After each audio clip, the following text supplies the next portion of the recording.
بسم اللہ الرحمن الرحیم نحمده ونصلی علی رسولہ الکریم۔ شہید مظلوم حضرت عثمان غنی رضی اللہ تعالیٰ عنہ کا جو رسالہ ہے ڈاکٹر اسرا صاحب کا، اس کا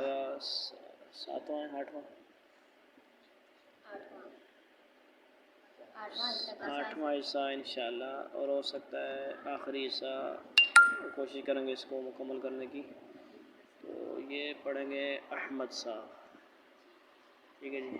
احمد بن اسحاق، مظلوم ترین شہادت۔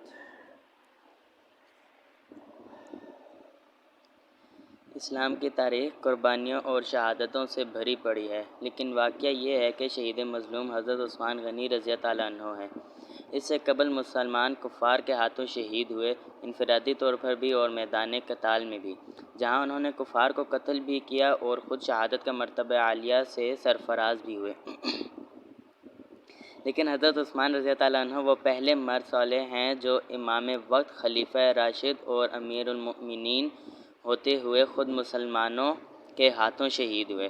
آپ رضی اللہ عنہ محبوب رسول خدا ہیں، اور محبوب بھی کیسے کہ جن کے حبالہ نکاح میں یکے بعد دیگرے حضور صلی اللہ علیہ وآلہ وسلم کی 2 صاحبزادیاں آئیں، جن کے حسن سلوک سے نبی اکرم صلی اللہ علیہ وآلہ وسلم اتنے خوش تھے کہ یکے بعد دیگرے اپنی 40 بیٹیاں آپ رضی اللہ عنہ کے نکاح میں دینے کے لیے راضی تھے، اور جن کے متعلق حضور صلی اللہ علیہ وآلہ وسلم نے یہ بشارت دی تھی کہ لِكُلِّ نَبِيٍّ رَفِيقٌ وَرَفِيقِي فِي الْجَنَّةِ عثمان۔ ترمذی، یعنی جنت میں ہر نبی کے ساتھ اس کی امت سے ایک رفیق ہوگا، اور عثمان رضی اللہ عنہ میرے رفیق ہیں، وہ جنت میں میرے ساتھ ہوں گے۔ وہ بزرگ ہستی انتہائی مظلومیت کی حالت میں قتل ہوئی جو کاتب وحی تھی۔ حضرت عائشہ صدیقہ رضی اللہ عنہ سے مروی ہے کہ بخدا حضرت عثمان رضی اللہ عنہ نبی اکرم صلی اللہ علیہ وآلہ وسلم کے پاس بیٹھے ہوئے تھے، اور حضور پر اس حال میں وحی نازل ہوتی کہ حضور صلی اللہ علیہ وآلہ وسلم اپنی پشت سے مجھ پر سہارا لگائے ہوئے ہوتے، اور حضرت عثمان رضی اللہ عنہ سے فرماتے کہ لکھو۔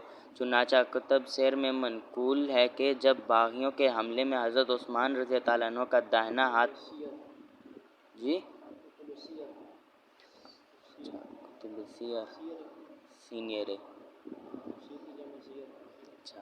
کتب سیر میں منقول ہے کہ جب باغیوں کے حملے میں حضرت عثمان رضی اللہ عنہ کا داہنا ہاتھ کاٹا گیا تو آپ رضی اللہ عنہ نے فرمایا، یہ وہی ہاتھ ہے جس نے سورہ مفصل کو لکھا تھا۔ وہ مبارک شخصیت حالت محصوری میں شہید کی گئی، جس کے ذریعے اللہ تعالیٰ نے امت پر یہ احسان فرمایا کہ پوری امت کو ایک مصحف پر مجتمع اور متفق کر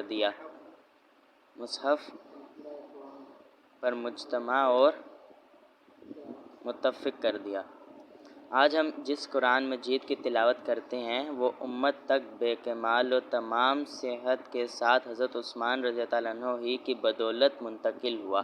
چنانچہ صحیح بخاری میں حضرت انس بن مالک رضی اللہ عنہ سے روایت ہے کہ حضرت حذیفہ رضی اللہ عنہ آرمینیا اور آذربائیجان کے فتح کے بعد آذربائیجان کی فتح کے بعد جو دور عثمانی میں ہوئی تھی، مدینہ تشریف لائے تو انہوں نے حضرت عثمان رضی اللہ عنہ سے عراق و شام میں قراءت قرآن کے اندر مسلمانوں کے اختلاف کا ذکر بڑی تشویش کے ساتھ کیا اور کہا، یا امیر المؤمنین، یہود و نصارہ کی طرح کتاب اللہ میں اختلاف ہونے سے پہلے اس کا تدارک کر لیجیے۔ حضرت عثمان رضی اللہ عنہ نے ام المؤمنین حضرت حفصہ بنت عمر فاروق رضی اللہ عنہ سے صدیق اکبر رضی اللہ عنہ کے دور میں جمع کیا ہوا مصحف منگوایا بھیجا، اور آپ رضی اللہ عنہ نے اس مصحف کو قریش کی زبان کے موافق لکھوایا، اس لیے کہ قریش کی زبان ہی میں قرآن حکیم نازل ہوا تھا، اور اس مصحف کے نقول تمام بلاد اسلامیہ میں بھیجتے۔ وہ وہ معتمد شخصیت مظلومانہ طور پر شہید کی گئی جس پر رسول اللہ صلی اللہ علیہ وسلم کو، صدیق اکبر رضی اللہ عنہ کو اور عمر فاروق رضی اللہ عنہ کو کامل اعتماد تھا اور جو ہر نازک موقع پر مشوروں میں شریک رہے۔ یہ واقعہ تو بہت مشہور ہے کہ مرض الموت میں جب حضرت ابوبکر رضی اللہ عنہ اپنے جانشین کے لیے حضرت عثمان رضی اللہ عنہ سے وصیت لکھوا رہے تھے تو حضرت عمر رضی اللہ عنہ کا نام لکھوانے سے قبل آپ رضی اللہ عنہ پر غشی طاری ہوگی، لیکن حضرت عثمان رضی اللہ عنہ نے حضرت عمر رضی اللہ عنہ کا نام لکھ دیا۔ جب غشی دور ہوئی تو حضرت ابوبکر رضی اللہ عنہ نے کہا، پڑھیے کیا لکھا ہے۔ جب حضرت عمر رضی اللہ عنہ کا نام سنا تو حضرت ابوبکر رضی اللہ عنہ بہت خوش ہوئے اور بہت دعائیں دی اور کہا، آپ نے عمر کا نام اس لیے لکھ دیا کہ مبادا اس غشی میں میری جان چلی جائے۔ جنت کے بشارت یافتہ اس امام وقت کا خون ناحق بہایا گیا، جن سے احادیث کے معتبر کتابوں میں 140 حدیثیں مروی ہیں، جن میں وہ مشہور حدیث بھی ہے جو صحیح بخاری میں موجود ہے اور ہماری دعوت رجوع الی القرآن میں رہنما اصول کے طور پر شامل ہے کہ خیرکم من تعلم القرآن وعلمہ، تم میں بہترین وہ ہے جس نے خود قرآن سیکھا اور اسے دوسروں کو سکھایا۔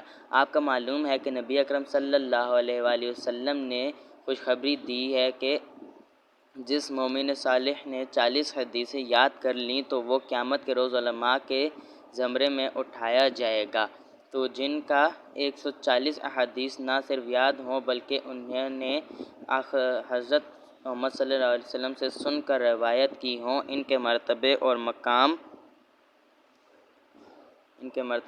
مقام کا کیا کہنا۔ اس عالی مقام بزرگ کو شہید کیا گیا جس سے خدا بھی راضی تھا اور رسول صلی اللہ علیہ وآلہ وسلم بھی راضی تھے۔ چنانچہ مستدرک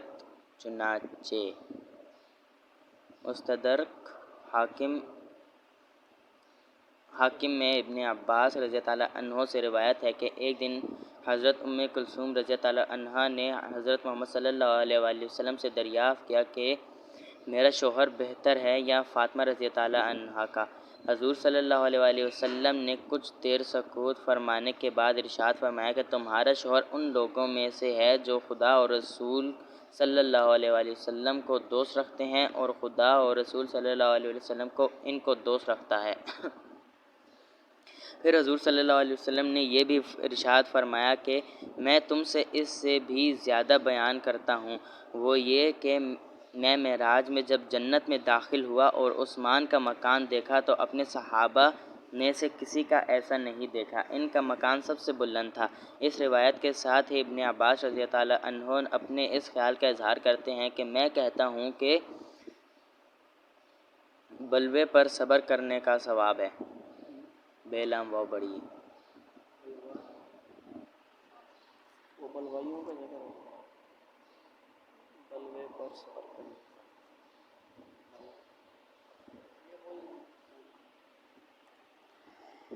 شہادت سے قبل حضرت عثمان رضی اللہ عنہ تقریباً 50 دن محاصرے کی حالت میں رہے اور اس دوران بلوائیوں نے پانی کا ایک مشکیزہ تک امام وقت کے گھر میں پہنچنے نہیں دیا۔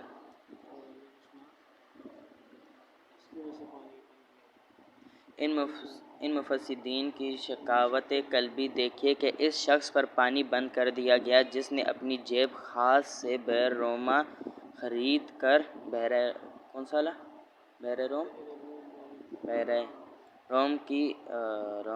کر مسلمانوں کے لیے وقف کیا تھا۔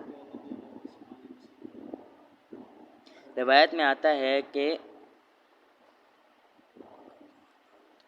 دیگرگوں حالات کے باعث ام المؤمنین حضرت ام حبیبہ رضی اللہ عنہا حضرت عثمان رضی اللہ عنہ کے پاس لوگوں کی وہ امانتیں لینے جانا چاہتی تھی جو آپ کے پاس محفوظ تھی، اور ام المؤمنین نے پانی کا ایک مشکیرہ بھی ساتھ لے لیا، لیکن باغیوں نے نیزوں کے پھلوں سے مشکیرے میں چھید کر دیے۔ ام المؤمنین رضی اللہ عنہ کی شان میں گستاخی کی اور ان کو اندر نہیں جانے دیا۔ مکس ہو جاتے ہیں، پتہ ہے، اور صحابیہ کا آئے گا انہا ہوگا، ہوگا۔ یہی واقعہ حضرت حسن اور حضرت حسین رضی تعالیٰ حسن یہی واقعہ حضرت حسن اور حضرت حسین رضی تعالیٰ عنہ کے ساتھ پیش آیا۔ حضرت علی رضی تعالیٰ عنہ نے اپنے ان دونوں صاحبزادوں کے ہاتھ حضرت عثمان رضی تعالیٰ عنہ کو پانی کی ایک مشق بھیجی۔ ان کا خیال تھا کہ بلوائی کم از کم حسین رضی تعالیٰ عنہ کا تو لحاظ کریں گے، لیکن ظالموں نے ان کی بھی پرواہ نہیں کی اور مشق کو نیزوں سے چھید کر دیا۔ ایک طبقہ کی طرف سے کربلا میں حضرت حسین رضی تعالیٰ عنہ اور ان کے خانوادے کے پیاس کے چرچے کو اتنا عام کیا گیا، اتنا پھیلایا گیا اور مسلسل پھیلایا جاتا ہے کہ اہل سنت کے ذہنوں پر بھی یہی بات مسلط ہے کہ کربلا میں حضرت حسین رضی تعالیٰ عنہ پر پانی بند کر کے جس ظلم اور شقاوت قلبی کا مظاہرہ کیا گیا تھا، اس کی کوئی نظیر نہیں ملتی۔ بلا شبہ یہ انتہائی شقاوت تھی، اس سے انکار نہیں، لیکن اس کے اس قدر چرچے کی اصل غایت یہ ہے کہ عثمان غنی رضی تعالیٰ عنہ پر 50 دن رات پانی بند رکھنے کے باعث اس امام برحق اور اس کے اہل خاندان پر جو مصیبت گزری تھی وہ مسلمانوں کے اجتماعی حافظے سے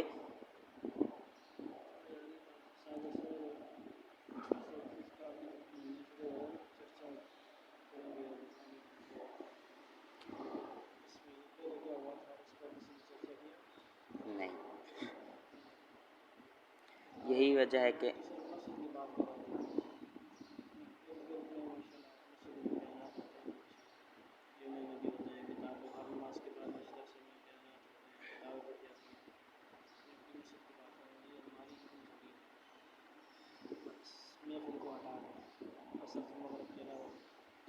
ہے کہ اہل سنت کے عوام تو درکنار اچھے خاصے تعلیم یافتہ لوگوں کو بھی یہ معلوم تک نہیں کہ خلفائے راشدین میں سے تیسرے خلیفہ فضیلت کے لحاظ سے پوری امت محمد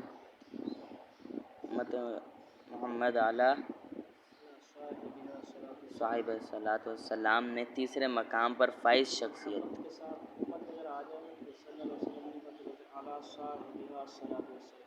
صاحب الصلاۃ والسلام میں تیسرے مقام پر فائز شخصیت نبی اکرم صلی اللہ علیہ وآلہ وسلم کے دور داماد کس بے معنی ظلم و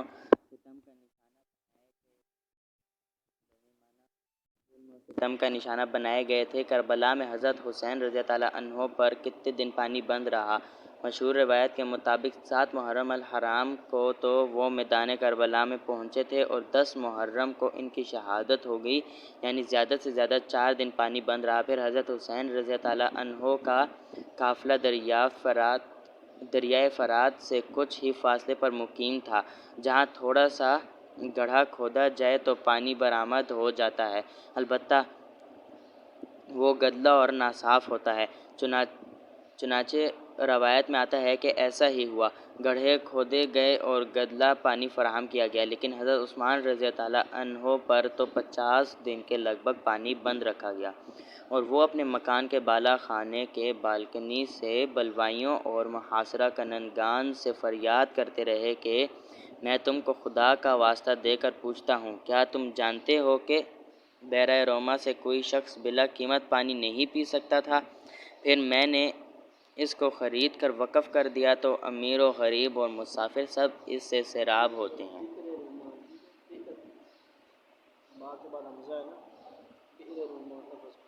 بئر روما لوگوں نے کہا، ہاں ہم جانتے ہیں، لیکن اس کے باوجود ان ظالموں کی طرف سے امام مظلوم رضی تعالیٰ عنہ کو پانی پہنچنے نہیں دیا گیا۔ حضرت حسین رضی تعالیٰ عنہ کی پیاس کا اتنا چرچا کیا گیا، اس میں اتنی رنگ آمیزی کی گئی اور ان کی پیاس کا مبالغہ آمیز داستان اس لیے گڑھی گئی تاکہ امت کو حضرت عثمان رضی تعالیٰ عنہ کی پیاس یاد نہ رہے۔ حضرت حسین رضی تعالیٰ عنہ کی شہادت پر مظلومیت کا رنگ اس لیے چڑھایا گیا کہ حضرت عثمان رضی تعالیٰ عنہ کی مظلومیت آنکھوں سے اوجھل ہو جائے۔ ایک واقعے کو پورے ڈرامائی انداز سے جو اپنی جگہ کتنا ہی المناک کیوں نہ ہو، عوام الناس میں اس طرح پھیلا دیا گیا ہے کہ اب کوئی جانتا ہی نہیں کہ امت کے اصل مظلوم شہید حضرت عثمان غنی رضی اللہ عنہ ہیں۔ پھر ہر سال اس کا اتنا پروپیگنڈا کیا جاتا ہے کہ گویا تاریخ اسلام میں کوئی اس سے زیادہ المناک اور عظیم سانحہ وقوع پذیر ہوا ہی نہیں۔ اس میں کوئی شبہ نہیں کہ سانحہ کربلا میں انتہائی المناک تھا، اور یہ تاریخ اسلام کے ماتھے پر ایک بدنما داغ ہے۔ لیکن ہر واقعے اور سانحے کا ایک مقام اور مرتبہ ہے، اس کو اسی مقام پر رکھنا چاہیے۔ افراط و تفریط سے عدل و انصاف کا دامن ہاتھ سے چھوٹ جاتا ہے۔ حضرت حسین رضی اللہ عنہ بھی مسلمان کہلانے والوں کے ہاتھوں شہید ہوئے، اور آپ رضی اللہ عنہ کی شہادت انتہائی قابل افسوس حادثہ ہے، لیکن آپ رضی اللہ عنہ میدان جنگ میں داد شجاعت دیتے ہوئے شہید ہوئے، بدمقابل دشمن کو قتل بھی کیا اور مقتول بھی ہوئے۔ میں یہ کہتا ہوں کہ چاہے ایک کا 100 سے مقابلہ ہو، لیکن جب کوئی میدان جنگ میں ہے اور اس کے ہاتھ میں تلوار بھی ہے تو یقتلون و یقتلون والا معاملہ کسی نہ کسی درجے میں تو درپیش ہے۔ مقابلہ کرنے والا قتل بھی کرتا ہے اور مقتول بھی ہوتا ہے، لہٰذا یہ صورتحال بالکل دوسری ہے۔ لیکن ذرا اتقابل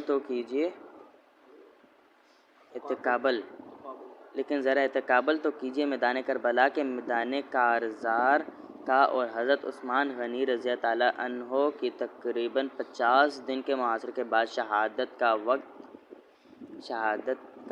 وقت کی عظیم ترین سلطنت کا فرمانرواں، جس کی حدود مملکت کا یہ عالم ہو کہ حضرت ذوالقرنین جیسے عظیم بادشاہ کی سلطنت سے بھی وہ اگر ذرا اشارہ کر دے تو اتنی فوجیں جمع ہو سکتی ہیں جن کا شمار ممکن نہیں۔ مصر، شمالی افریقہ، شام، فلسطین، یمن، نجد، حجاز، عراق اور ایران کے جانثار گورنر سب ان کے ایک حکم پر لشکر جرار کے ساتھ حاضر ہو سکتے ہیں۔ حضرت امیر معاویہ رضی اللہ عنہ انتہائی اصرار کرتے رہے کہ ہم کو اجازت دیجیے کہ ہم ان بلوائیوں، شورش پسندوں، فتنہ گروں اور باغیوں سے نمٹ لیں، لیکن حضرت عثمان رضی اللہ عنہ کی زبان پر ایک حکم تھا کہ نہیں۔ اگر اس پیکر صبر و رضا کی زبان سے ایک لفظ بھی اجازت کا نکل جاتا تو بلوائیوں اور باغیوں کی تہ بوٹی ہو جاتی اور ان کا نام و نشان ڈھونڈنے سے بھی نہ ملتا۔ لیکن حضرت عثمان رضی اللہ عنہ اس آزمائش میں صبر و ثبات، حلم و تحمل اور قوت برداشت کے کوہ ہمالیہ نظر آتے ہیں۔ انہیں اپنی جان دینا قبول، اپنی بے حرمتی منظور، لیکن یہ بات کسی حال میں منظور نہیں کہ ان کی وجہ سے کسی بھی کلمہ گو کے خون کی ایک بوند گرے۔ صبر و تحمل کی عظیم مثال۔ میں حیران ہوتا ہوں کہ ان لوگوں کی عقل اور سمجھ پر جو کہتے ہیں کہ حضرت عثمان رضی اللہ عنہ کمزور طبع تھے۔ میں کہتا ہوں کہ خدا کے بندو، غور کرو، کوئی کمزور آدمی ایسا دیکھا ہے جو ان حالات میں جو حضرت عثمان رضی اللہ عنہ کو پیش آئے، تحمل و حلم اور صبر و ثبات کا بے نظیر مظاہرہ کر سکے؟ جب بلی کی جان پر بن آتی ہے تو وہ پکڑنے والے کے حلقوم پر جھپٹا مارنے کے لیے تیار ہو جاتی ہے۔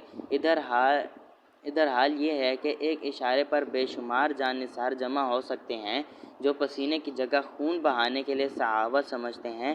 کمزور آدمی تو فوراً مشتعل ہو جاتا ہے۔ کمزور آدمی میں حلم کہاں اور تحمل کہاں؟ حضرت عثمان رضی اللہ عنہ ساری قوت، سارے وسائل اور سارا دبدبہ رکھتے ہوئے اپنے موقف پر ڈٹے ہوئے ہیں کہ چاہے میری جان چلی جائے، میرا خون بہہ جائے، لیکن میں اپنی حفاظت میں کسی کلمہ گو کا خون بہانے کے لیے تیار نہیں۔ صحابہ رضی اللہ عنہ کہتے ہیں کہ عثمان رضی اللہ عنہ نے تو ہمارے ہاتھ باندھ دیے ہیں، ہم کریں تو کیا کریں؟ آپ کو معلوم ہوگا کہ بلوائیوں کی کل تعداد 1800 تھی۔ بعض لوگ تعجب کرتے ہیں کہ عین دارالخلافہ میں 1800 نفوس کس طرح 50 دن محاصرے کے بعد خلیفہ وقت کو قتل کر گئے۔ یہ سب کچھ اس لیے ہوا کہ حضرت عثمان رضی اللہ عنہ نے صحابہ کرام رضی اللہ عنہ کو باندھ کر رکھ دیا تھا کہ میری مدافعت کے لیے تلوار نہیں اٹھائی جائے گی، میں کسی کلمہ گو کے خون کی چھینٹ اپنے دامن پر برداشت نہیں کر سکتا۔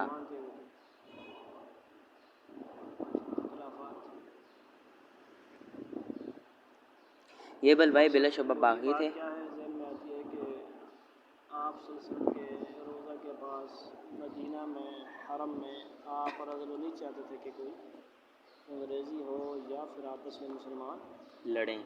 یہ وجہ ہے، ورنہ کوئی 1800 کے بجائے ان کے پاس 18,00,000 فوج ہو تھی۔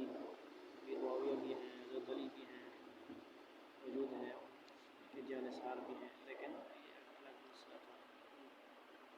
لیکن وہ مقصد بھی کیا تھا، ان کو خلافت چھیننا بھی تھا۔ تو ان کے سامنے نبی صلی اللہ علیہ وسلم کا ارشاد بھی تھا کہ اے عثمان تجھے اللہ چادر پہنائیں گے، لباس قمیص پہنائیں گے، تو تو نے اسے اتارنا نہیں ہے۔ ہر چیز کا مطلب وہ چادر سے مراد چادر نہیں ہوتا تھا، یا قمیص سے مراد یہ قمیص نہیں ہوتی، اس سے مراد یہ خلافت۔ اس پہ بھی ان کی ذہن تھی کہ میں ان کی خلافت چھوڑ نہیں سکتا، ادھر نبی کا حکم ہے، اللہ نبی کا حکم ہے کہ ان کی بات ہے، اور بہت ساری باتیں ان کی ذہن میں تھیں۔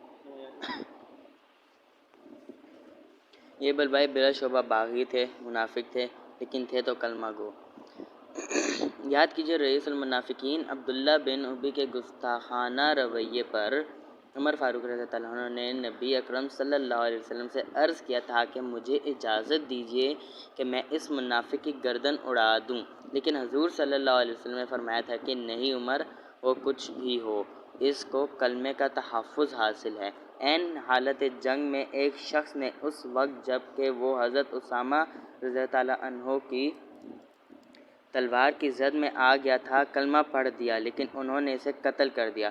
انہوں نے وہی کچھ سمجھا جو اسے موقع پر ہر شخص سمجھتا ہے کہ یہ جان بچانے کے لیے کلمہ پڑھ رہا ہے۔ جب حضور صلی اللہ علیہ وسلم کے علم میں یہ بات آئی اور حضور صلی اللہ علیہ وسلم نے حضرت اسامہ رضی اللہ عنہ سے اس کے بارے میں دریافت کیا تو انہوں نے بھی کہا کہ حضور صلی اللہ علیہ وسلم اس نے تو جان بچانے کے لیے کلمہ پڑھا تھا۔ حضور صلی اللہ علیہ وسلم نے ارشاد فرمایا، اے اسامہ، قیامت کے دن کیا کرو گے جب وہ کلمہ تمہارے خلاف استغاثہ لے کر آئے گا جس کی ڈھال ہوتے ہوئے تمہاری تلوار اس شخص کی گردن پر پڑی ہے؟ ادھر یہ بلوائی کلمے کی ڈھال لیے ہوئے تھے، ادھر معاملہ تھا عثمان بن عفان رضی اللہ عنہ سے، جو ایک طرف کامل الحیا والا ایمان تھے والایمان تھے، تو دوسری طرف صبر و ثبات اور حکم و تحمل کی آہنی چٹان تھی، ورنہ واقعہ یہ ہے کہ ان حلم و تحمل کی آہنی چٹان تھی۔ دوسری طرف صبر و ثبات اور حلم و تحمل کی آہنی چٹان تھی۔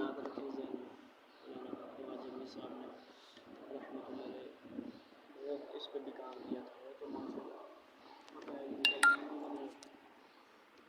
ایک اپنے صحیح صحابہ کے شان پہ مکی صاحب جو ہے، مولانا مکی صاحب مکہ میں درس دیتے ہیں، انہوں نے ان کا کلپ چلا ہوا ہے، وہ جب ملے تھے حق نواز جنگی صاحب سے، وہ کہتے ہیں کیا آپ نے کافر شیعہ کافر وغیرہ کی رٹ لگائی، کیوں کافر بنے ہوا؟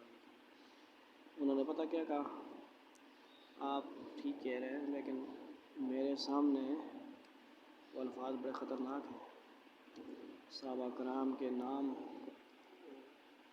ان کے گلے میں، کتوں کے گلے میں ڈال کر ریس لگوائی جا رہی، تو پھر میں کیوں خاموش رہوں؟ یہ کون ہے؟ فقروا جمیل صاحب کو کسی نے ایسے ہی اچھال دیا تھا، سیاسی تھے، ذاتی مفاد طور کا، یہ واقعات پیش آئے تو ان کو کام کیا، جماعت چھوڑی انہوں نے۔ اور اس موضوع پہ میں یہ بات کرنے والا تھا، اب شروع ہونے والا ہے نا، لوگ کہیں گے نہیں شادیاں نہیں کرنی، گانے بجانے، چلو گانے بجانے تو ہم شکر کرتے ہیں نہ ہوں اچھی کسی بہانے سے گانے بجانے، لیکن یہ کہنا کہ شادیاں نہیں ہوں گی، نکاح نہیں ہوں گے محرم میں، یہ کہیں پہ یہ دین میں کہیں نہیں لکھا ہے، نہ قرآن حدیث میں، نہ کسی فقہ میں یہ مسئلہ نہیں لکھا ہوا۔ لیکن ہمارے یہاں مزاج کیونکہ شادیوں کا کیسا بنا ہوا ہے، گناہ والا شادیاں، ڈھول ڈمکے شکے، سمجھ آئیے، اس لیے وہ اس کو سمجھتے یہ غم کا مہینہ ہے، یہ ہے وہ ہے۔ اور کچھ لوگ یہ بھی سوال کرتے ہیں یار اس مہینے میں، اب یہ بات بڑوں کی ہے، شادی شدہ لوگوں کی ہے کہ کیا میاں بیوی آپس میں کوئی تعلق قائم کر سکتے ہیں محرم کے مہینے میں؟ یہ سوالات بھی ہوتے ہیں۔ تو یہ ذی الحج کا جو مہینہ ہے، 18 ذی الحج کے آگے پیچھے، اس میں بھی کبھی کسی نے سوال کیا ہے کہ 50 سن حضرت عثمان ایک شخصیت، مسلمانوں کے بڑے لیڈر بھی شہید ہوئے ہیں، تو کیا ہم 18 ذی الحج کے آگے پیچھے بھی مل سکتے ہیں میاں بیوی؟ یہ بات بھی ذہن میں رکھنی چاہیے۔ ایسی باتیں ہوتی ہیں، پھیلائی جاتی ہیں، اور آگے ان کا تذکرہ ہوگا تو آپ لوگوں کو شعور ہو، اپنے بچیوں ہر چیز کا جواب ہو۔ تو یہ بھی مقصد ہے ان کا، رسالوں کا اور ان چیزوں کا، سمجھ آئی؟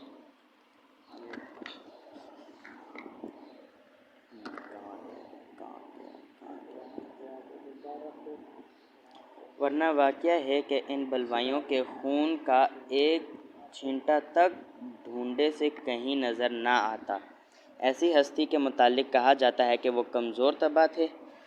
کمزور طبع شخص تو مایوسی کے عالم میں انتہائی مشتعل یعنی ڈسپریٹ ہو جاتا ہے، اور وہ جو کچھ کر گزرتا ہے جو عام حالت میں کسی زوراور اور مضبوط انسان سے بھی بعید ہوتا ہے۔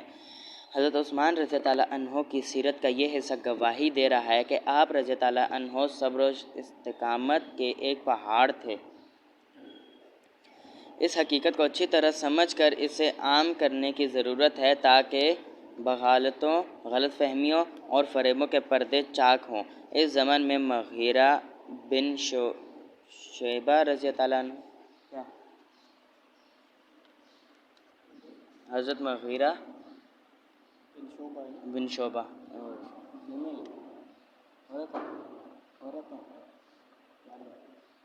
صحابی ہیں، کہاں پہ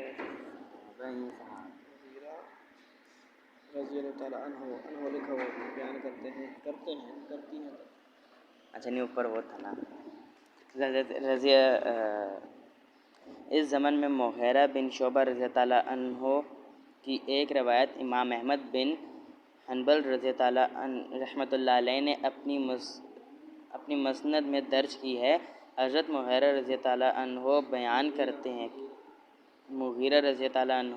کرتے ہیں کہ وہ محاصرے کی حالت میں حضرت عثمان رضی اللہ عنہ کے پاس گئے اور کہا کہ امیر المومنین، میں آپ کے سامنے 3 باتیں پیش کرتا ہوں، ان میں سے کوئی ایک اختیار فرما لیجئے ورنہ یہ بلوائی آپ کو ناحق قتل کر دیں گے۔ یہاں تو آپ نے ان تینوں تجویزوں کو یہ کہہ کر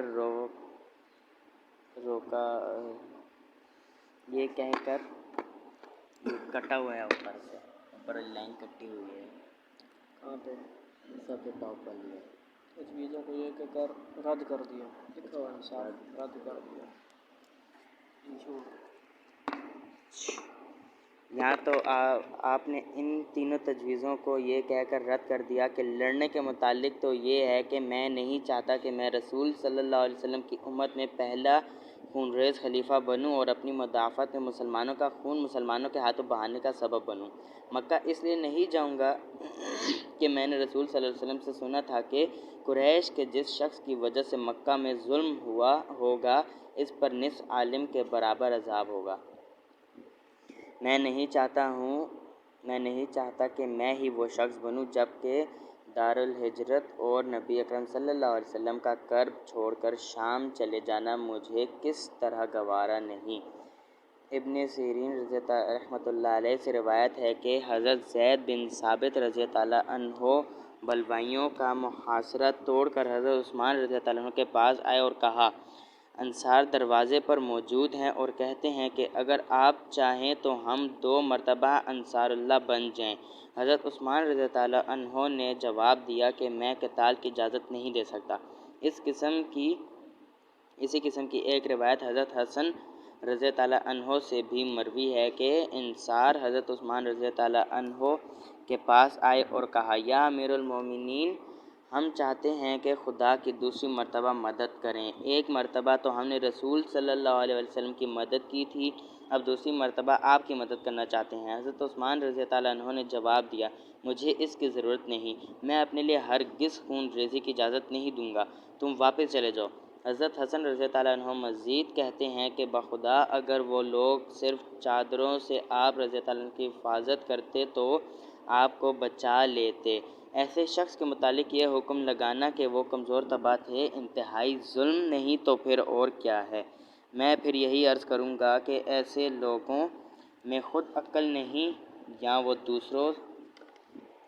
دوسرے سب لوگ کو اتنا بیوقوف سمجھتے ہیں کہ جو بات یہ کہہ دیں وہ باور کر لی جائے۔ اگر حضرت علی رضی اللہ عنہ اپنی ساری کوشش کرنے بلکہ اپنی جان دے کر بھی فتنے کو نہ روک سکے تو ان کی شجاعت، جرأت اور شیر خدا ہونے پر کوئی نقص واقع نہیں ہوتا، تو حضرت عثمان رضی اللہ عنہ کیسے کمزور ہو گئے جبکہ انہوں نے ابھی اپنے خون صرف فتنہ کو سر اٹھانے کا موقع نہ دینے کی وجہ سے دے دیا۔ میرے نزدیک اس بات کی مسلمانوں میں خوب نشر و اشاعت کی ضرورت ہے کہ ہمارے نزدیک میدان قتال میں کفار کے ہاتھوں شہید ہونے والوں میں پوری امت میں سب سے افضل حضرت حمزہ بن عبد المطلب رضی اللہ عنہ ہیں، جن کا اعضاء بریدہ اور مسلح شدہ لاشا اس حال میں رحمت للعالمین صلی اللہ علیہ وسلم کی نگاہوں کے سامنے تھا کہ پیٹ چاک اور کلیجہ چبایا ہوا تھا۔ آپ رضی اللہ عنہ کو ترجمان وحی صلی اللہ علیہ وسلم نے سید شہداء کا لقب دیا تھا۔ امت کی تاریخ میں دوسرا المناک سانحہ ایک مجوسی غلام کے ہاتھوں حضرت عمر رضی اللہ عنہ کے چراغ حیات کا گل ہونا تھا۔ اسی طرح ایک نامہ نہاد کلمہ گو کے ہاتھوں حضرت علی رضی اللہ عنہ کی شہادت بھی امت کے لیے ایک سانحہ فاجعہ سے کم نہیں، لیکن مظلومیت کے لحاظ سے تاریخ اسلام میں سب سے زیادہ المناک، سب سے زیادہ دردناک اور سب سے زیادہ عظیم سانحہ فاجعہ امام برحق خلیفہ راشد امیر المومنین حضرت عثمان غنی ذو النورین رضی اللہ عنہ کی شہادت ہے۔ حضرت حسین رضی اللہ عنہ کی شہادت ان سب کے بعد آتی ہے۔ یہ حضرت عثمان رضی اللہ عنہ کا خون ناحق ہی تھا جس کی وجہ سے اللہ کا غضب آیا، اور پھر حضرت علی رضی اللہ عنہ کے دور خلافت میں 84,000 مسلمان ایک دوسرے کے ہاتھوں شہید ہوئے، خون کی یہ ندیاں بہہ گئی، فتوحات کا سلسلہ رک گیا اور فتنہ و فساد کی آگ بھڑک اٹھی۔ مسلمانوں میں ایسا تفرقہ پڑا کہ 1400 سال بھی اس کو پاٹ نہ سکے، بلکہ وہ ہر دور میں وسیع سے وسیع تر ہوتا چلا جا رہا ہے۔ میدان کربلا میں حضرت حسین رضی اللہ عنہ کی شہادت کے ذمہ دار بھی دراصل وہی سازشی لوگ تھے جن کی ریشہ دوانیوں کے نتیجے میں 18 ذی الحج 23ویں ہجری کو امام مظلوم حضرت عثمان غنی رضی اللہ عنہ شہید کیے گئے، اور حضرت حسین رضی اللہ عنہ کی شہادت پر واویلا اور ماتم کرنے والے بھی درحقیقت اکثر و بیشتر وہی لوگ ہیں جن کے دامن خون عثمان، خون علی اور خون حسین رضی اللہ عنہ سے داغدار ہیں۔ سانحہ عظیم روایت میں آتا ہے کہ حضرت عثمان رضی اللہ عنہ کی شہادت کے چند یوم قبل حضرت عبداللہ بن سلام رضی اللہ عنہ، جو سلام سے قبل ایک جید یہودی عالم تھے، جو اسلام سے قبل ایک جید یہودی عالم تھے، روایت میں آتا ہے کہ حضرت عثمان رضی اللہ عنہ کی شہادت سے چند یوم قبل حضرت عبداللہ بن سلام نے محاصرین سے حضرت عثمان رضی اللہ عنہ سے ملاقات کی اجازت طلب کی۔ چونکہ اس بلوے میں اصل سازشی ذہن تو یہودیوں کا کام کر رہا تھا، لہٰذا بلوائیوں نے یہ گمان کیا کہ یہ بھی حضرت عثمان رضی اللہ عنہ سے کوئی گستاخی کر کے آئیں گے، لہٰذا انہوں نے حضرت عبداللہ بن سلام رضی اللہ عنہ کو اجازت دے دی۔ انہوں نے حضرت عثمان رضی اللہ عنہ کی خدمت میں حاضر ہو کر عرض کیا کہ آپ مجھے اپنے پاس رہنے کی اجازت دیجیے، کیونکہ میں یہ دیکھ رہا ہوں کہ یہ ظالم اب آپ کو شہید کے بغیر نہ ٹلیں گے۔ میری تمنا ہے کہ میں آپ بھی آپ کی مدافعت میں شہید ہو جاؤں۔ اس کے جواب میں حضرت عثمان رضی اللہ عنہ کے یہ الفاظ روایت میں محفوظ ہیں کہ میرا جو حق تم پر ہے میں اس کا واسطہ دے کر تمہیں کہتا ہوں کہ تم یہاں سے چلے جاؤ، میرے ساتھ نہ رہو۔ وہ حق کیا تھا اس کی تفصیل موجود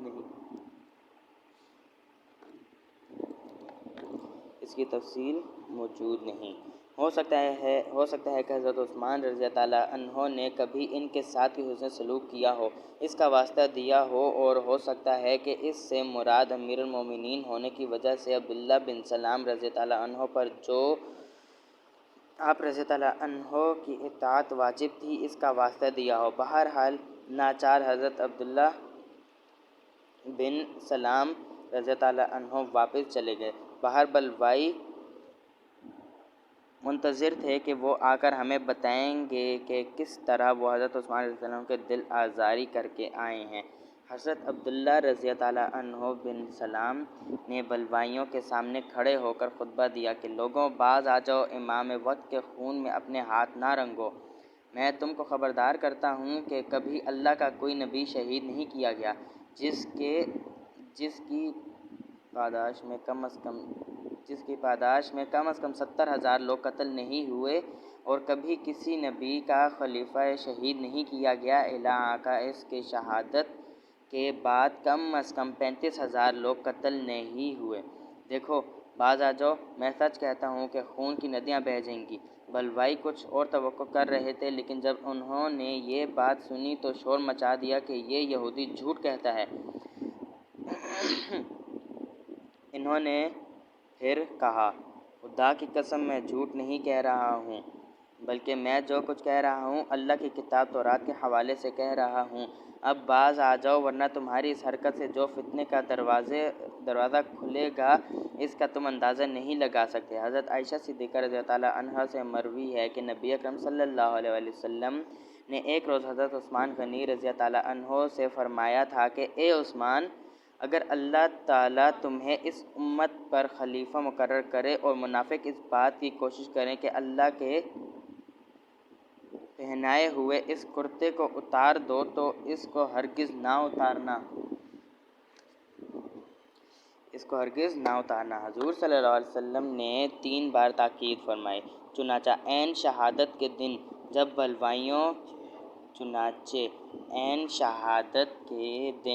بلوائیوں کی طرف سے اشتر نے حضرت عثمان رضی اللہ عنہ کے سامنے یہ مطالبہ رکھا کہ آپ خلافت چھوڑ دیں اور لوگوں سے کہہ دیں کہ تم کو اختیار ہے، جس کو چاہو خلیفہ بنا لو، ورنہ یہ لوگ آپ کو قتل کر ڈالیں گے، تو حضرت عثمان رضی اللہ عنہ نے جواب دیا کہ میں خلافت نہیں چھوڑ سکتا۔ رسول صلی اللہ علیہ وسلم سے مجھ سے وعدہ لیا تھا رسول صلی اللہ علیہ وآلہ وسلم نے مجھ سے وعدہ لیا تھا کہ جس جامے کو خدا مجھے پہنائے گا میں اس کو کبھی نہیں اتاروں گا۔ حضرت عائشہ رضی اللہ عنہ سے ابن ماجہ میں مروی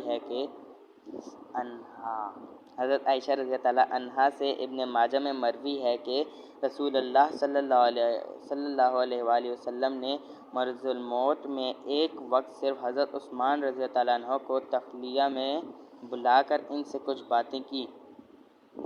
اس دوران حضرت عثمان رضی اللہ عنہ کا چہرہ متغیر ہوتا چلا گیا۔ حضرت عثمان رضی اللہ عنہ کے غلام ابو سہلہ نے بیان کیا کہ شہادت سے پہلے حضرت عثمان رضی اللہ عنہ نے مجھ سے کہا کہ رسول اللہ صلی اللہ علیہ وآلہ وسلم نے مجھ سے عہد لیا تھا کہ میں صابر رہوں۔ وقت آخر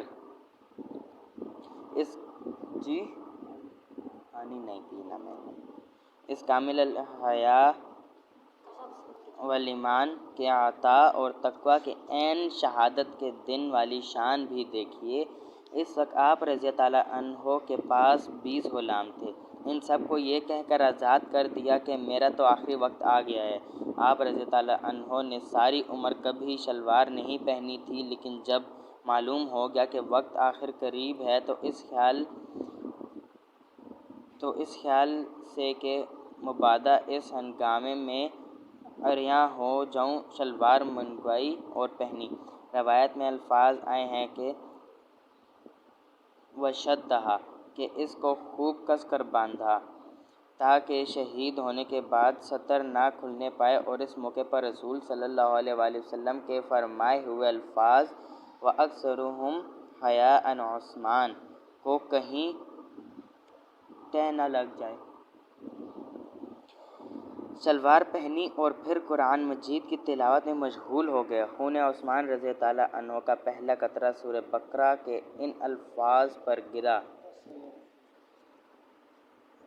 فَسَيَكْفِيكُهُمُ اللَّهُ،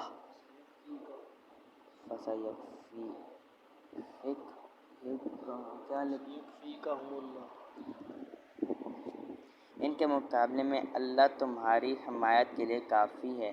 اس طرح وہ پیشن گوئی پوری ہوئی جس کو امام حاکم نے اپنی مستدرک میں حضرت عبداللہ بن عباس رضی اللہ عنہ سے روایت کیا ہے کہ میں نبی اکرم صلی اللہ علیہ وآلہ وسلم کے پاس بیٹھا تھا، اتنے میں عثمان رضی اللہ عنہ آ گئے۔ آپ صلی اللہ علیہ وآلہ وسلم نے فرمایا، اے عثمان، تم سورہ بقرہ پڑھتے ہوئے شہید کیے جاؤ گے اور تمہارا خون کا قطرہ اس آیت پر گرے گا، تم پر اہل مشرق و مغرب یورش کریں گے، اور ربیعہ و مضر دو قبیلوں کے لوگوں کے برابر تمہاری شفاعت قبول ہوگی، اور تم قیامت کے بے قصوں کے سردار بنا کر اٹھائے جاؤ گے۔ نبی اکرم صلی اللہ علیہ وسلم کی مزید پیشن گوئیاں۔ حضرت ابو موسیٰ اشعری رضی اللہ عنہ سے مروی ہے کہ نبی اکرم صلی اللہ علیہ وسلم نے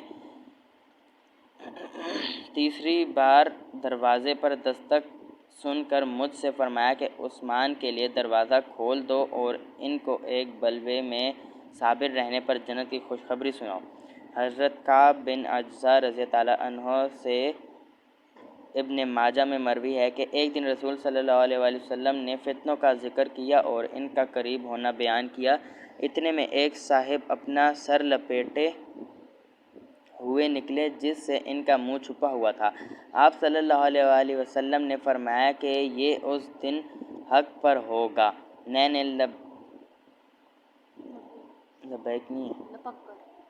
لپک کر ان صاحب کے ہاتھ پکڑ لیے اور ان کا چہرہ کھول کر حضور صلی اللہ علیہ وآلہ وسلم کی طرف کرتے ہوئے عرض کیا، یہی؟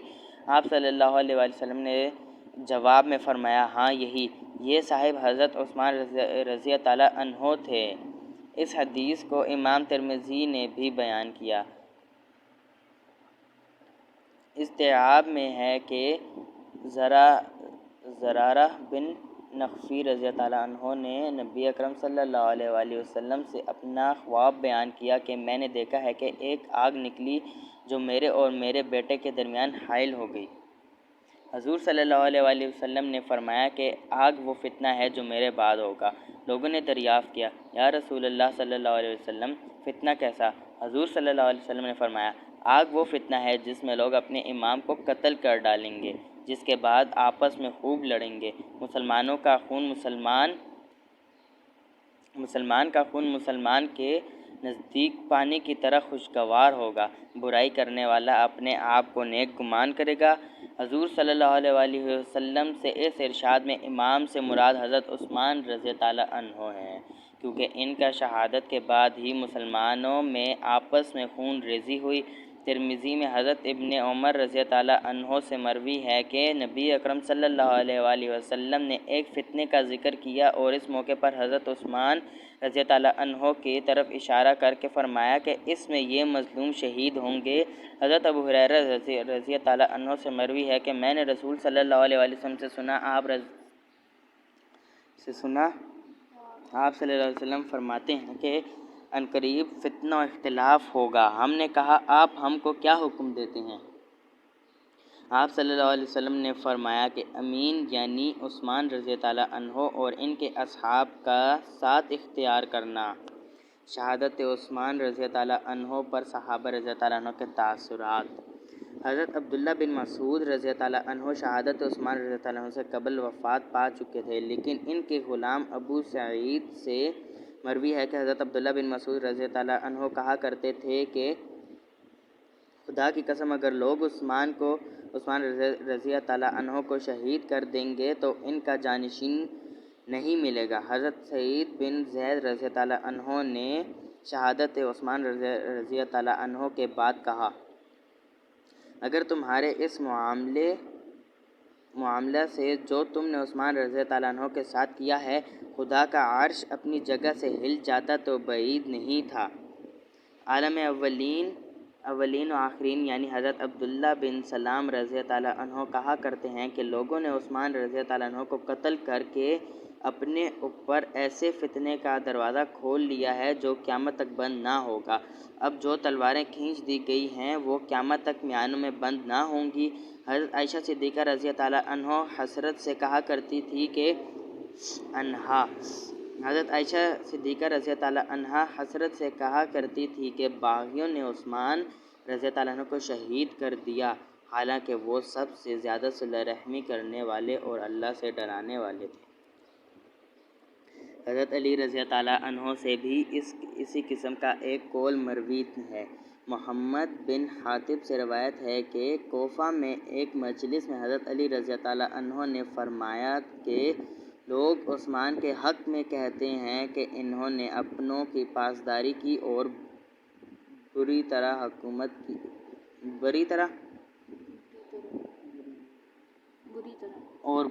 حکومت کی اور لوگوں نے ان سے بدلہ لیا۔ جبکہ میں کہتا ہوں کہ یہ لوگ جب عنقریب حاکم عادل کے پاس جائیں گے تو وہ ان کا فیصلہ کرے گا، ان کے لیے آگ ہوگی۔ محمد بن حاتب کہتے ہیں کہ حضرت علی رضی تعالیٰ عنہ نے پھر مجھ سے کہا کہ اے محمد بن حاتب، جب تم مدینہ جاؤ اور لوگ تم سے عثمان کی بابت دریافت کریں تو کہنا کہ خدا کی قسم وہ ان لوگوں میں سے تھے جن کی قرآن نے یہ صفت بیان کی، اذا متقوا وآمنوا وعملوا الصالحات ثم اتقوا وآمنوا ثم اتقوا واحسنوا واللہ یحب المحسنین۔ جبکہ انہوں نے تقوی اختیار کیا، ایمان لائے اور عمل صالح کیا، پھر تقوی اختیار کیا اور ایمان لائے، پھر تقوی اختیار کیا اور خوبی کے ساتھ اس کا حق ادا کیا، اور اللہ خوب کاروں کو دوست رکھتا ہے۔ روایت میں یہ واقعہ بھی نقل ہوا ہے کہ حضرت علی رضی تعالیٰ عنہ ایک روز حضرت عثمان رضی تعالیٰ عنہ کے صاحبزادے ابان کے ساتھ بیٹھے تھے۔ آپ رضی تعالیٰ عنہ نے ابان کو مخاطب کر کے کہا، میں امید کرتا ہوں کہ میں اور تمہارے والد ان لوگوں میں سے ہیں جن کے حق میں یہ آیت نازل ہوئی،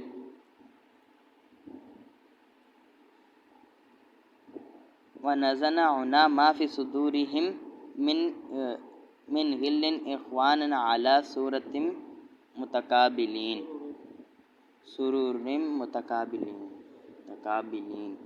ان کے دلوں میں جو تھوڑی بہت کھوٹ پٹ ہوگی اسے ہم نکال دیں گے، وہ آپس میں بھائی تھوڑی بہت ہے نا، ہاں، ان کے دلوں میں جو تھوڑی بہت کھوٹ پٹ ہوگی ہم اسے نکال دیں گے، وہ آپس میں بھائی بن کر آمنے سامنے تختوں پر بیٹھیں گے۔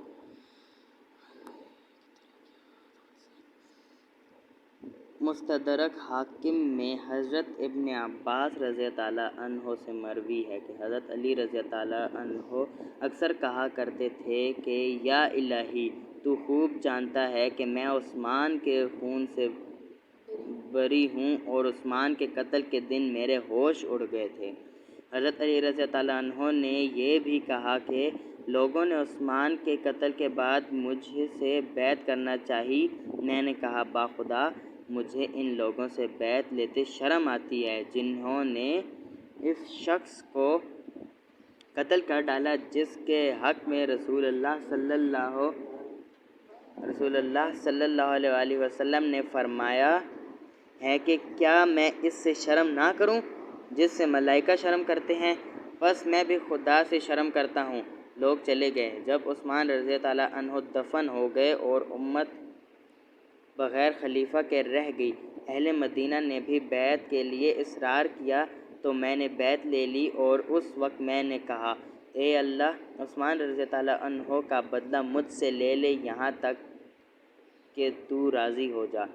حضرت ابو ہریرہ رضی تعالیٰ عنہ نے شہادت عثمان رضی تعالیٰ عنہ کے بعد کہا کہ خدا کی قسم جو کچھ میں جانتا ہوں، اگر تم جانتے تو ہنستے کم اور روتے زیادہ۔ بخدا اب قریش میں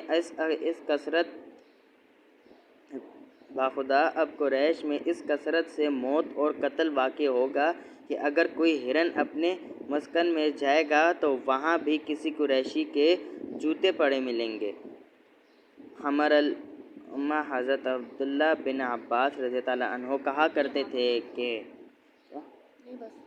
اگر سب لوگ قتل عثمان پر متفق ہو جاتے تو ان پر مثل قوم لوط پتھر برستے۔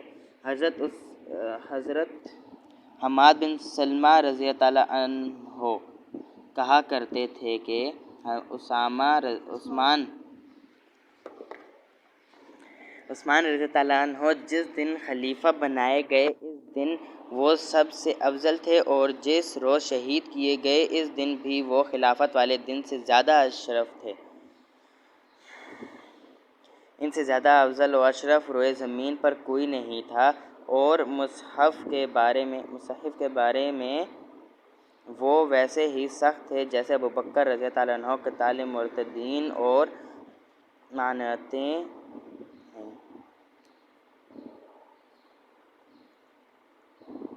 اور مانعین زکوٰۃ کے بارے میں شدید تھے۔ حضرت ابن عمر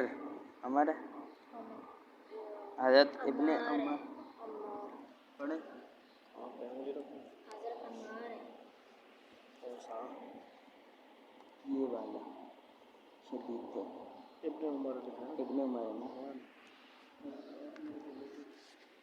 حضرت ابن عمر رضی اللہ عنہ شہادت عثمان رضی اللہ عنہ پر اتنے دل گرفتہ اور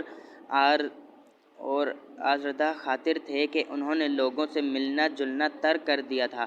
ان سے مروی ہے کہ شہادت کے دن عثمان صبح اٹھے تو کہا کہ میں نے آج رات کو نبی اکرم صلی اللہ علیہ وآلہ وسلم کو خواب میں دیکھا۔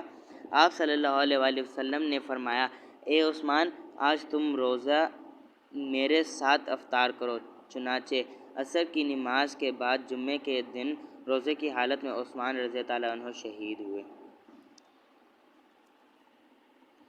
قاتلان عثمان رضی اللہ عنہ میں سے چند ایک کا عبرت ناک انجام۔ ابو قلابہ سے مروی ہے کہ میں نے شام کے بازار میں ایک آدمی کی آواز سنی جو آگ آگ چیخ رہا تھا۔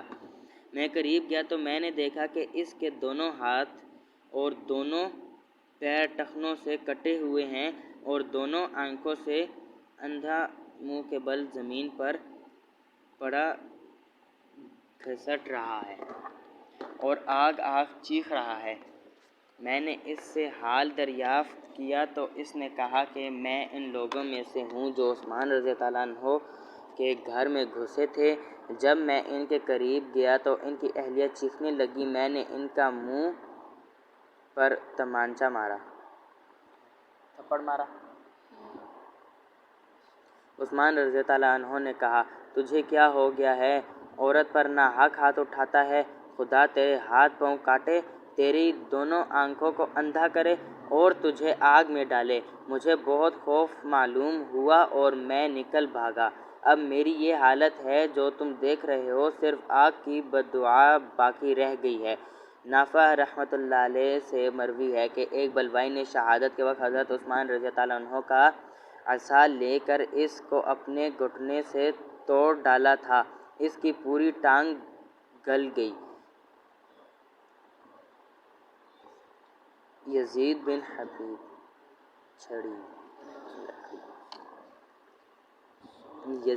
حبیب سے مروی ہے کہ جو لوگ حضرت عثمان رضی اللہ عنہ پر چڑھائی کر کے گئے تھے ان میں سے اکثر پاگل ہو کر مرے۔ واقف اسرار نبی صلی اللہ علیہ وسلم یعنی حضرت حذیفہ بن یمان رضی اللہ عنہ کے متعلق روایت میں آتا ہے کہ جب بلوائی حضرت عثمان رضی اللہ عنہ کے گھر کی طرف چلے تو لوگ ان کے پاس آئے اور کہا کہ بلوائی حضرت عثمان رضی اللہ عنہ کے گھر کی طرف گئے ہیں، آپ کیا کہتے ہیں؟ انہوں نے کہا باخدا یہ لوگ ان کو شہید کر دیں گے۔ لوگوں نے پوچھا شہید ہونے کے بعد کیا ہوگا؟ انہوں نے کہا خدا کی قسم عثمان رضی اللہ عنہ جنت میں جائیں گے اور ان کے قاتلین کے لیے دوزخ ہے جس سے ان کو کسی طور چھٹکارا نہیں ملے گا۔ حضرت حسن بن علی رضی اللہ عنہ کا خواب۔ روایت میں آتا ہے کہ حضرت حسن بن علی رضی اللہ عنہ جن کو بلوائیوں نے اس وقت زخمی کر دیا تھا جب وہ حضرت عثمان رضی اللہ عنہ کے محاصرے کی حالت میں پانی پہنچانا چاہتے تھے، حضرت علی رضی اللہ عنہ کے دور خلافت میں خطبہ بیان کرنے کے لیے کھڑے ہوئے۔ اس خطبے میں انہوں نے اپنا ایک خواب بیان کیا۔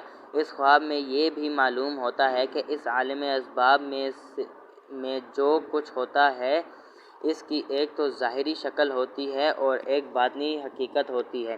حضرت حسن رضی اللہ عنہ نے فرمایا لوگوں میں نے کل رات ایک عجیب و غریب خواب دیکھا۔ میں دیکھتا ہوں کہ اللہ تعالیٰ کی عدالت لگی ہوئی ہے، پروردگار کائنات اپنے عرش پر متمکن ہے، نبی اکرم صلی اللہ علیہ وآلہ وسلم تشریف لاتے ہیں اور عرش کا ایک پایا پکڑ کر کھڑے ہو جاتے ہیں، پھر حضرت ابوبکر رضی اللہ عنہ آتے ہیں اور حضور صلی اللہ علیہ وسلم کے شانہ مبارک پر اپنا ہاتھ رکھ کر کھڑے ہو جاتے ہیں، پھر حضرت عمر رضی اللہ عنہ آتے ہیں اور وہ حضرت ابوبکر رضی اللہ عنہ کے شانہ پر ہاتھ رکھ کر کھڑے ہو جاتے ہیں، پھر اچانک حضرت عثمان رضی اللہ عنہ اس حال میں اس عدالت میں آتے ہیں کہ ان کا کٹا ہوا سر ان کے ہاتھوں میں رکھا ہوتا ہے اور وہ اللہ عز و جل کی بارگاہ میں فریاد کنا ہوتے ہیں کہ اے پروردگار اپنے ان بندوں سے جو تیرے آخری نبی جناب محمد صلی اللہ علیہ وآلہ وسلم کے نام لیوا ہیں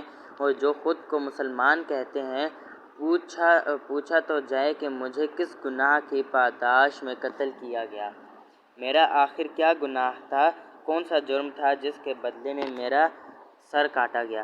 اس کے بعد حضرت حسن رضی اللہ عنہ بیان فرماتے ہیں عثمان رضی اللہ عنہ کی اس فریاد پر میں نے دیکھا کہ عرش الہی تھڑایا اور آسمان سے خون کے 2 پرنالے جاری کر دیے گئے جو زمین پر خون برسانے لگے۔ جب حسن رضی اللہ عنہ کے اس بیان کے بعد لوگوں نے حضرت علی رضی اللہ عنہ سے جو اس خطبے کے وقت موجود تھے شکایتاً کہا کہ آپ نے سنا حسن کیا بیان کر رہے ہیں، کیونکہ یہ خواب تو حضرت عثمان رضی اللہ عنہ کی مظلومیت پر مہر تصدیق ثبت کر رہا تھا۔ قاتلان حضرت عثمان رضی اللہ عنہ اسے کیسے گوارا کرتے؟ حضرت علی رضی اللہ عنہ نے جواب میں کہا کہ حسن وہی بیان کر رہے ہیں جو انہوں نے دیکھا، میں کہتا ہوں کہ خون کے یہ 2 پرنالے در حقیقت جنگ جمل اور جنگ صفین کی صورت رواں ہوئے تھے۔ یہ حضرت عثمان رضی اللہ عنہ کے خون ناحق پر اللہ کے غضب کی 2 نشانیاں تھیں جس کی خبر عبداللہ بن سلام رضی اللہ عنہ پہلے دے چکے تھے۔ اللہ کا کوئی نبی شہید نہیں کیا گیا مگر اس کے بعد 70,000 لوگ قتل ہوئے اور کسی نبی صلی اللہ علیہ وآلہ وسلم کا کسی نبی علیہ السلام کا کوئی خلیفہ شہید نہیں کیا گیا مگر اس کے بعد 35,000 لوگ مقتول ہوئے، لیکن یہاں معاملہ کیا 70 کا آدھا 35 اچھا، لیکن یہاں معاملہ 84,000 کا ہے جو ان دنوں جنگوں میں خود مسلمانوں کے ہاتھوں قتل ہوئے۔ شیخ سعدی شیرازی رحمۃ اللہ علیہ نے عباسی خلیفہ مستعصم باللہ کے زوال اور المناک انجام پر کہا تھا کہ آسماں را حق بود گر خوں بہار بر زمین۔ یہ پڑھیں کا صاحب ختم ہو اللہ اکبر۔ آسماں را حق بود گر خوں ببارد بر زمین، بر زوال ملک مستعصم امیر المؤمنین۔ یا معتصم مستعصم کی بجائے حضرت عثمان رضی اللہ عنہ امیر المؤمنین کا نام رکھ لیجیے تو اس شعر میں آپ کو حضرت حسن رضی اللہ کے خواب کی تعبیر نظر آ جائے گی۔ اللہ تعالیٰ کی ہزاروں رحمتیں نازل ہوں حضرت عثمان ذو النورین رضی اللہ تعالیٰ عنہ، تمام صحابہ کرام، تمام ازواج مطہرات، اہل بیت اعظام، تابعین، تبع تابعین، مشائخ اعظام، اکابرین۔ اقول لی ھذا واستغفر اللہ لی ولکم ولسائر المسلمین والمسلمات۔ اسی کے ساتھ یہ 65 جو PDF کے اعتبار سے 65 صفحات کی چھوٹی کتاب، چھوٹا رسالہ حضرت ڈاکٹر اسرار احمد رحمۃ اللہ علیہ کی کاوش ہے بہت بڑی۔ ان کا رسالہ ہمارا مسجد عائشہ میں ختم ہوتا ہے عصر سے مغرب کی نشست میں۔ اس کا یہ 7واں حصہ تھا نا، 8واں حصہ، 8 حصوں پر مشتمل تھا، اور آخری حصہ لمحہ اس لیے ہوا ہے 1 گھنٹے سے 1 گھنٹے کا ہے تقریباً۔ تو آخر میں دعا کرتے ہیں صحابہ کرام کے لیے، تمام حضرت عثمان رضی اللہ کے لیے، اور تمام امت کے لیے، خصوصاً ڈاکٹر صاحب کے لیے جنہوں نے یہ رسالہ لکھا ہے۔ الحمدللہ رب العالمین والعاقبۃ للمتقین والصلاة والسلام علی سید الانبیاء والمرسلین۔ اللہم صلی علی محمد عبدک ورسولک وصلی علی المؤمنین والمؤمنات والمسلمین والمسلمات۔ یا اللہ ہمیں معاف فرما دیجیے، ہمارے گناہوں کو معاف فرما دیجیے۔ یا اللہ صحابہ کرام کی عظمت ہمیں سمجھا دیجیے، ہمارے اولاد کو سمجھا دیجیے، اہل بیت سے محبت، صحابہ سے محبت، اس کا یقین ہم سب کو، پوری امت مسلموں کو سمجھا دیجیے۔ جو کچھ اعتراض کرتے ہیں، گستاخیاں کرتے ہیں صحابہ کی، اہل بیت کی، ان کو ہدایت نصیب فرمائیے، ان کو سمجھ نصیب فرمائیے، ان کی زبانوں کو بند فرمائیے، ان کے یا اللہ خلاف جہاد باللسان، ہر طرح سے جہاد کرنے کی حکمرانوں کو بھی ہم سب کو توفیق نصیب فرمائیے، اور صحابہ کرام کی عظمت عصمت کو محفوظ فرمائیے۔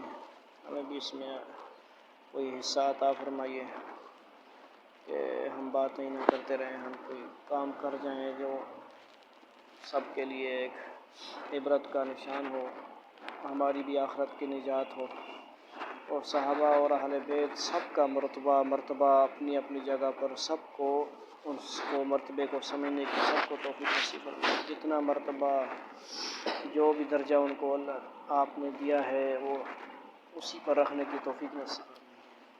میانہ روی کا معاملہ کریں، ہر صحابہ اور سارے اہل بیت جنتی ہیں، ازواج مطہرات جنتی ہیں، اس پہ کوئی شک نہیں ہے۔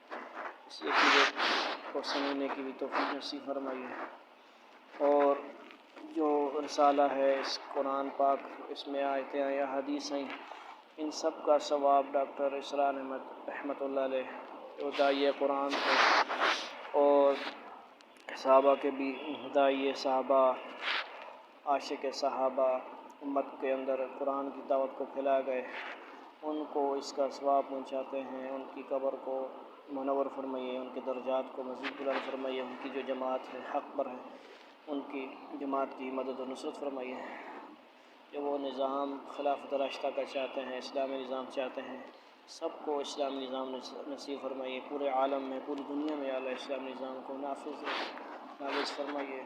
سب جنہوں نے دعاؤں کے لیے کہا، سب کے حق میں ہم سب کے لیے دعائیں کرتے ہیں، سب کی چولیاں بھر دیجیے، روحانی جسمانی نعمتیں سب کو نصیب فرمائیے، دنیا آخرت کی تمام کامیابیاں سب کو نصیب فرمائیے۔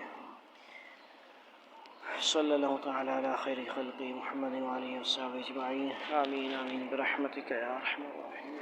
اسی کے ساتھ انشاءاللہ محرم میں صحابہ کرام اور اہل بیت کا تعلق، اس سلسلے میں ارادہ ہے کہ کوئی ایسا رسالہ، کوئی کتاب مستند قرآن و حدیث سے جو ماخذ ہو، انشاءاللہ اس کو شروع کیا جائے گا۔ امام حسن حسین رضی اللہ عنہ حضرت اہل بیت کے واقعات کے مشتمل انشاءاللہ ہم کوشش کریں گے۔ اس کے لیے بھی تمام سامعین سے بھی گزارش ہے کہ سنیں، اور ہمارے اس چھوٹے سے عمل کو پسند فرمائیں، اور ہمارے لیے دعا بھی کیا کریں۔ والسلام علیکم۔